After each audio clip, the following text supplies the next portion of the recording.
Habit researchers Wendy Wood and David Neal describe habits as learned responses that get triggered by context. In other words, what your behavior is not only just coming from your motivation, your willpower, or your intention, although those elements do come into play at some point or another, but it is being cued by the environments that you keep placing yourself in. And I think that matters a lot because people often blame themselves for not following through, all while when their environment is constantly training the opposite behavior that they want. You might say that you want to rest, but your phone is literally next to your bed. You might say to yourself, I just want to communicate to my partner more calmly. But literally every serious conversation that you have with them, it just happens to be when you and them are exhausted, having come home from work and have nothing left in the tank. And you might say that you want to lead your team better, but your systems that still make you the bottleneck, they're actually making every decision. So at some point, the question is not really just, well, why am I, not more disciplined? Or why is my willpower not working? Or why is it that my motivation isn't carrying me into the sunsets? The better question, evolvers, is what is my environment making easy? Hey there, evolver. If you have found this channel, you're probably someone who thinks deeply about life, growth, and the human mind. My name is Amelia, and this is a channel where we explore the psychology, neuroscience, and lived experience of what it actually means to evolve as a human being. So in my work with individuals, couples, and leaders, I see this as one of the most practical shifts that I see people often miss. They understand the insight. They might know even their patterns. They might know the value. They even might know what that right next step for them is. But they're trying to execute a new identity inside an old environment. And then they wonder why the heck this old pattern keeps rearing its ugly head and ultimately keeps winning. And this is where people, from my perspective and my experience, often becomes ridiculously harsh on themselves. Cue that inner critic that says, I should just be more disciplined. I shouldn't have better boundaries. I should just inherently be better at boundary setting. I should be more consistent. I should be able to just do it. Just be over with it already. Hear all those shoulds? But here's the thing. If the environment itself that you're in and you're repeatedly exposed to is reinforcing the old behavior, that follow through that you should be able to do is going to require constant force. And constant force is not a sustainable strategy. It's just like hope. I hope that I'll get better. Hope's not a sustainable strategy either. So this episode is about making growth actually easier, less resistant. And ultimately, it's not by lowering our standards, because if you're an evolver here, that's the last thing that you want to do. But instead, by designing the conditions that help your standards become, in fact, way more livable, not just now, not just in the short term, not just with this goal that you have set, but livable for the sustainable future. And when you want to change that, you will have the tools to be able to do so and make change easier. So in the last video that we talked about a lot of follow through. How self-trust is ultimately built through tiny bits and shreds of evidence repeated over time. So, for example, one clear cue, one small action, one kept promise to yourself. But there is another layer.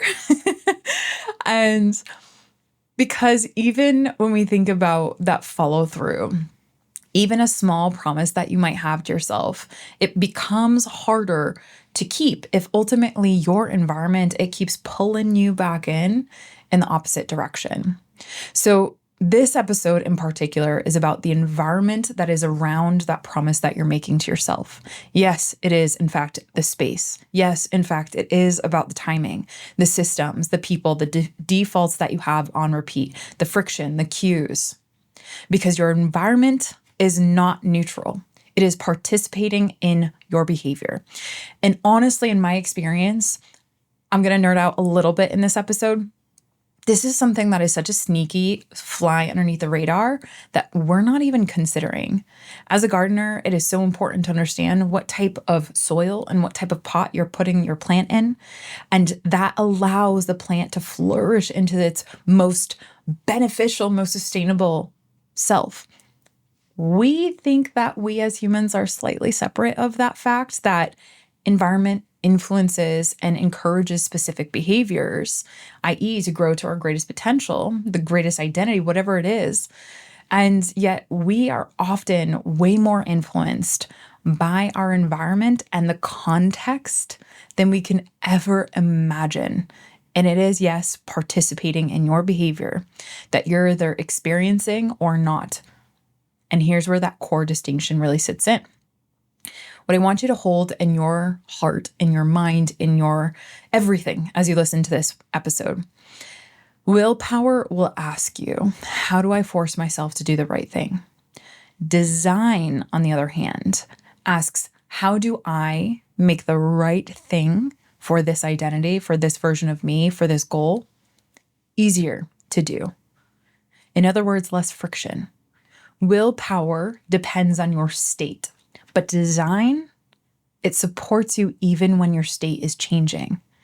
Because let's just face it, you are not always going to be regulated. As much as I would like to believe that, and as much as I want your skill set to be there right now, because it's just going to help you in life.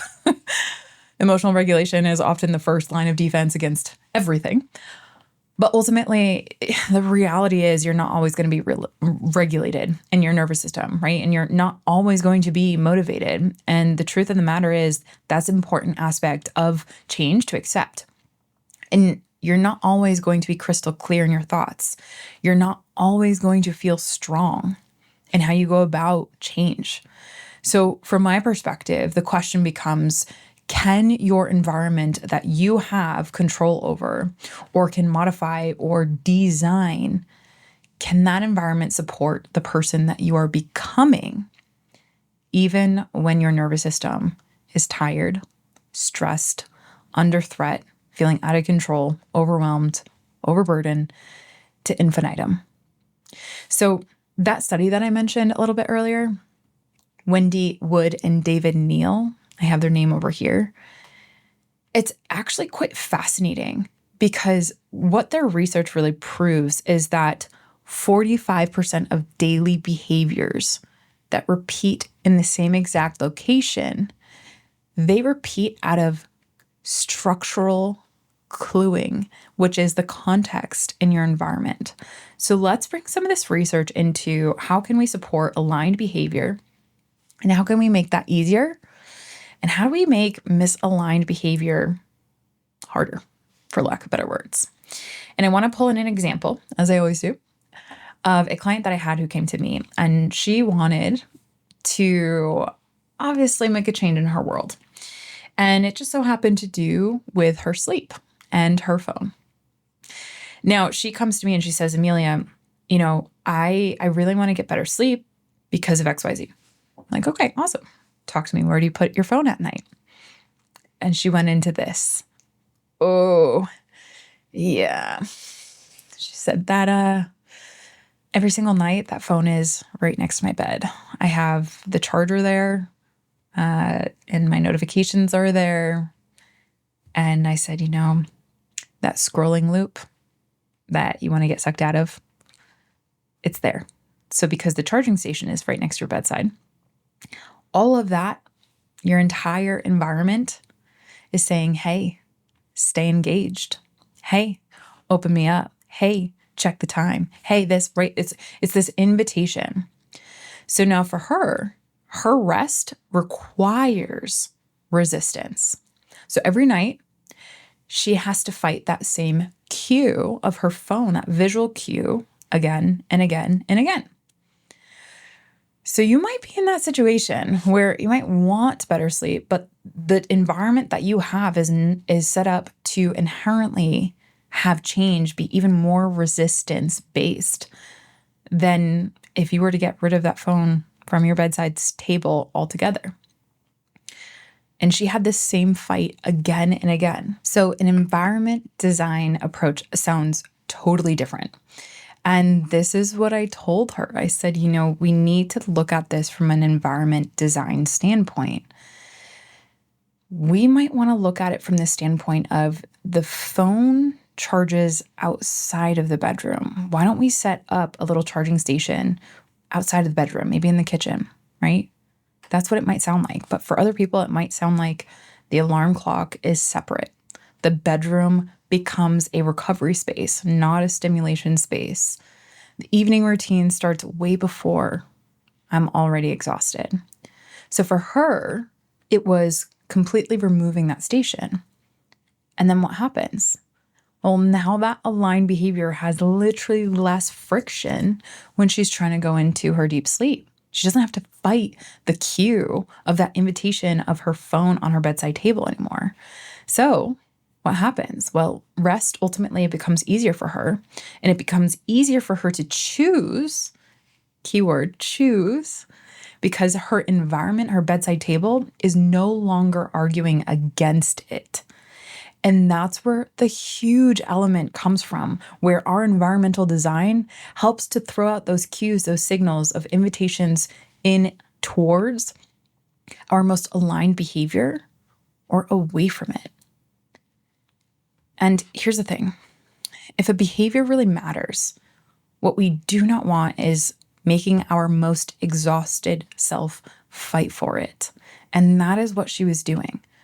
So I encourage all of us as we navigate today's episode to design the environment so that the choice that we have is far already easier by the time you get there.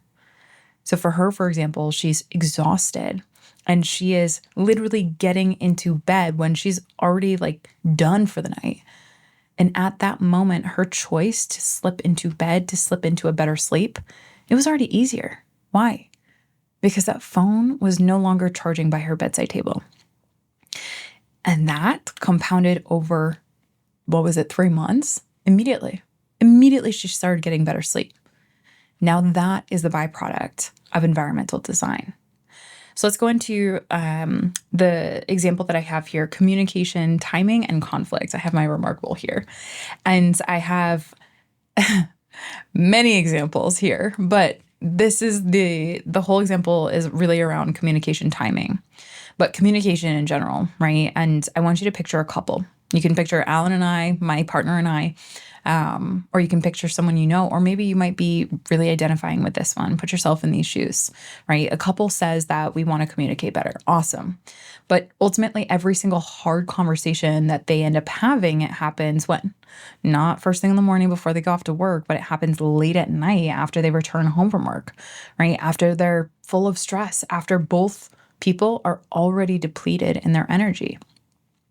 So the environment itself is not supporting the emotional safety that they need, right? It is instead increasing the odds of activation. So a better design might sound like we do not need to start major conversations after 9 p.m. That's something that my partner and we said, if we're already laying down in bed, big conversations that are really important to our life, we do not have these in bed. Essentially, it's a gate to make sure that our design of our life can support what we want and who we want to be as a couple, right? And that might sound like for you, we schedule check-ins when both people have capacity, not at the end of the night when you're zonked. Or it might sound like, hey, we pause if either person is way too activated in order to stay respectful, right? If you're too activated to where you're going to character attacks or assassinations in your partner and you're no longer being respectful, let's pause and let's return back to this. It might also sound like, hey, we can come back to each other instead of forcing a resolution while dysregulated. A couple that I worked with, they said, this is an exploratory conversation. We don't need to make decisions. And just that frame set up the environment for conversations to be way more discovery based in their communication, as opposed to needing to go into problem solver, which they realized was an unconscious pattern that they had entering into as a byproduct of their environmental design. The key here is that's not avoidance. That is intelligent, strategic, sustainable design in alignment with your values. Because sometimes the problem is not that the couple themselves can't communicate. Sometimes the problem is that the timing, the state, and the setting are quite literally working against them. And here's the thing, emotional maturity, it's not only what you say. We all know that as we get to that maturity level, but it's also about knowing when the conditions are strong enough to hold the conversation. That's why when some people say that old adage of timing's everything or choose your battles, that's pretty much what it's saying. Hopefully someone taught you that. And if not, I'm here to let you know what that meant. So the third element, sleep over phone, communication, timing, and conflict. The third one that I have is leadership bottlenecks. So let's say you're a leader, and let's say this might be showing up in your world, but you haven't really clocked it yet. This shows up in leadership and clients that I see all the time and constantly, where a leader will say, hey, I want my team, Amelia, to actually take more ownership over their tasks, their responsibility, etc. But when I actually look and peel the curtain back, their systems are actually still training dependency. Every decision ultimately comes back to the leader. That same leader that's like, hey, Amelia, I need change. Every decision, it comes back to them. But every unclear task, what does that create? It creates this rescuing behavior for the leader. Every, in fact, missing standard, it gets absorbed by the person, in fact, at the top. Every problem, it gets escalated without proposed solutions. So the leader that's coming to me keeps saying that they want ownership, yet the environment keeps rewarding dependence. So an environment design approach might sound like every problem must come with 2 proposed solutions, or every project has a clear owner, or every reoccurring issue gets turned into a system, or every time after hours messages are sent, it's triaged by urgency level. And lastly, my favorite, every task has a definition of done. Now, ownership is not just a value. When we look at that, it is built into the operating environment itself. So if you're a leader and right now you're thinking about this and you're realizing that your system rewards dependency, do not be surprised when your people, your team, your managers are staying dependent on you. Design the system to reward the behavior that you actually want. And if you want more help on that, I got you. Now let's break this down to the nervous system and the identity layers. So from a nervous system standpoint, environmental design, it matters on so many levels that I don't have time for in this, but it matters because your state changes. And that's the most important thing. When you are calm, clear, collected, restored, resourced, obviously it's easier to choose well, to choose in alignment with your values. But when you're tired, you're activated, you're hungry, overwhelmed, ashamed, rushed, your system ultimately is looking for, again, that most familiar practiced path, the easiest cue, the fastest relief, the most practiced behavior, like I've said in former episodes. So if the old pattern is now the easiest pattern, it will keep winning. No matter what, no matter how much willpower you want to bring in, no matter how many times you want to set alarms, not because you are weak, but because your nervous system is freaking efficient and so good at what it does. It follows the path with the least friction, with the least resistance. So growth becomes far more realistic when the aligned path becomes easier to access. And that is what I want you to begin to think about when it comes to your environmental design. And this is where all of that personal growth and professional growth advice that's like, oh, you should just change this, focus on, no, it becomes way too individualistic and just isolates down to the person instead of looking at the person in the context of its environment, the communities, their systems. It tells people to be more disciplined, more motivated, more consistent, and way more committed to your work as if you aren't already. And yes, well, I'm right there with you. Personal responsibility matters. We got to take a step back because personal responsibility does not mean ignoring the context and the context clues that are asking for and habitualizing specific behaviors. Your routines matter. Your physical space matters. Your calendar matters. Your technology, it matters. Your relationships matter. Your systems matter. Your defaults matter. Because growth is not an internal process.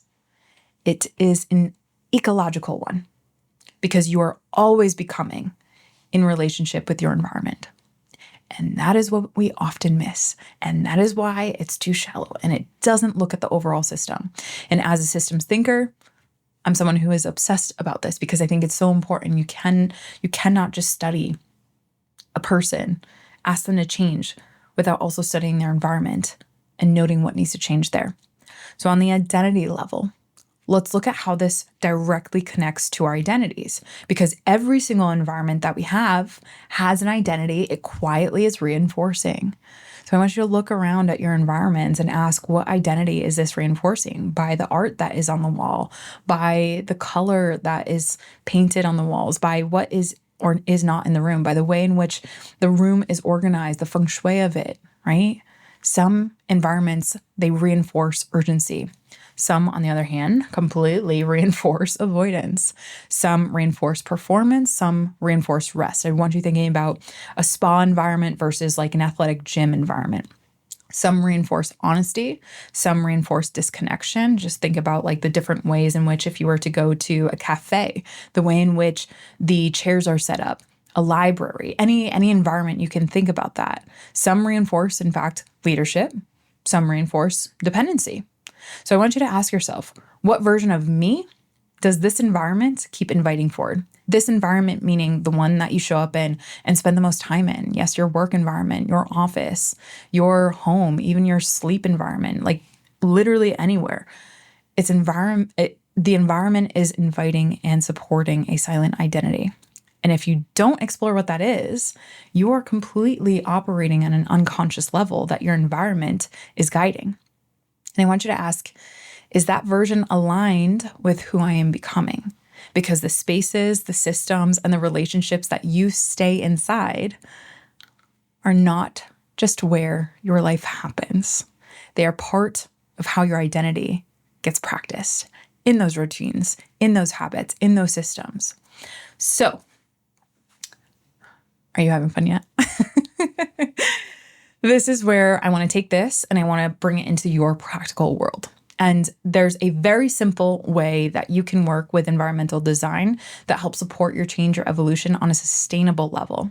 And no, I'm not going to Marie Kondo you. No, I'm not going to bring out the in-depth architectural design of your environment. We have absolutely a version of me that wants to go down that. But what we're going to do is we're going to break this down into 3 steps for you to be able to practically apply this to your life. So step number 1, I want you to identify the behavior that you want to support. I want you to be specific, not, I want to be healthier. No shame on that game, but that's not specific enough. But I want to sleep without scrolling, not, I want a better communication with my partner. But I want hard conversations to happen when we are regulated, not, I want better leadership in this organization. But instead, I want the team to bring solutions, not just problems to me. You cannot design for a vague behavior. And if you've watched all of Eve episodes till now, you know exactly why. If you haven't, maybe go back to the next or to the last 2. Step number 2, Find the friction. I like framing it this way because ultimately we end up becoming our own crime scene investigators, if you will, or our own scientists with that like picture. Like I don't have like a giant magnifying glass, but that's, if you can imagine this being a magnifying glass, like you're looking into it. So I want you to find the friction where multiple times you're realizing, ooh, there's resistance here. Ooh, it's a little bit harder to do the behavior that I want to do. That's going to be in alignment with the version of me that I really need. So I want you to ask, what is making that aligned behavior harder? Is it timing? Is it technology? Is it unclear expectations? Maybe it's too many decisions, a lack of structure. Maybe it's an emotional activation that's not there in the cue of your environment. A space that cues an old pattern, maybe. Picture the Oreos sitting out in the kitchen. What we don't want to do is we don't want to judge it. We just want to study it. Like a scientist, like the crime scene investigator you are. And then we want to take it, what we've studied, to step 3. We want to change the default. So we want to make the aligned behavior that you're seeking out easier for you. We want to make the misaligned behavior harder for you. Classic example of this, if you're someone who oftentimes goes into the kitchen and you realize you are always snacking every time you're in there, gee, I wonder if it's because those Oreos are out there on the countertop, or it's a clear bowl or cookie jar or whatever that's on the countertop that your unconscious picks up on and sees. So it encourages the habit to go snack. What if you were to put that in a cabinet, the top high shelf? It makes it really hard to kind of reach. Things like that, right? Move the phone, schedule that check-in earlier, create the template, set the boundary, pre-decide a rule that you need, clarify the owner, remove the cue, hide it away, add the cue, right? You are not trying to control every outcome, and that's not what this is about. You are designing the path of least resistance towards who you are becoming. And that is what I love about design. So if you keep struggling with follow through, I want you to not only ask, what is wrong with me? Because I don't think that that's the best starting point. So do not just start there, but I want you to ask instead, what is my environment training? What is easy here? What is rewarded here? What is repeatedly cued here? What version of me keeps getting practiced here? Because ultimately your growth, it becomes much more sustainable when your environment stops fighting your values. So in closing, your environment is always teaching you something. And as a student of life, I hope that I am engaging you enough to be able to realize that. So the question is whether it is teaching the pattern that you are trying to outgrow, or if it's supporting the person that you are trying to become. So make the aligned path easier. Make the old pattern less automatic, and stop asking your most exhausted, overwhelmed self to do all the work. And if you want to dig a little bit deeper, you want to actually go a little bit further in the specific practical application in your world, join me and other evolvers at Eve Reflections, where we will dig into this together as a community, where you're not alone and where you are working on this with other evolvers. Click the link in the show notes. You'll get access to that. And I'm excited to continue this work together as we evolve together. Take care, everyone. Until next time, keep evolving.